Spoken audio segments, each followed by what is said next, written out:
மின்மினி என்கிற ஒரு வெள்ளை முயலும் மற்றும் மௌனி என்கிற ஒரு பச்சை ஆமையும் நண்பர்களாக இருந்தனர். அவர்கள் ஒரு மாயவனத்தை பார்த்து ரசித்தனர். பிறகு இவர்கள் 2 பேரும் வண்டர்வுட் என்ற பெயர் இருக்கும் பலகைக்கு முன்னால் சென்றனர். முன்னால் ஒரு மாயவனம் ஜொலிக்கிறது. காலை நேரம், மரங்களுக்குள் சூரிய ஒளி விழுகிறது. முயலும் ஆமையும் மகிழ்ச்சியுடனும் ஆர்வத்துடனும் முன்னே சென்றார்கள். வனத்துக்குள்ளே முயலும் ஆமையும் சேர்ந்து ஒரு ஜொலிக்கும் புதிரை தீர்க்க முயற்சிக்கிறார்கள். முயல் குதித்து நிலத்தில் இருக்கும் ஒளிரும் பதாகத்தை அழுத்துகிறது. ஆமை அந்த பதாகத்தை கவனமாக படிக்கிறது. சுற்றிலும் வண்ணமயமான பச்சை வனம், ஜொலிக்கும் பூச்செடிகள், மிகவும் ரம்மியமான சூழல்.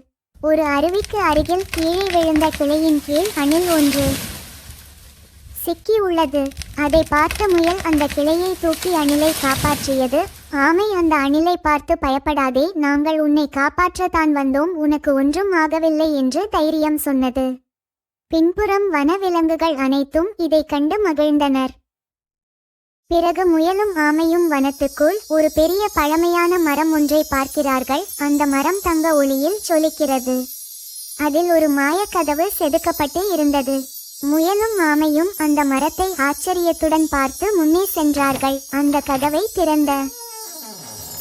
திறந்து பார்த்தபோது மரத்துக்குள் மறைந்திருந்த ஒரு பழமையான பொக்கிஷ பெட்டி திறக்கப்படுகிறது.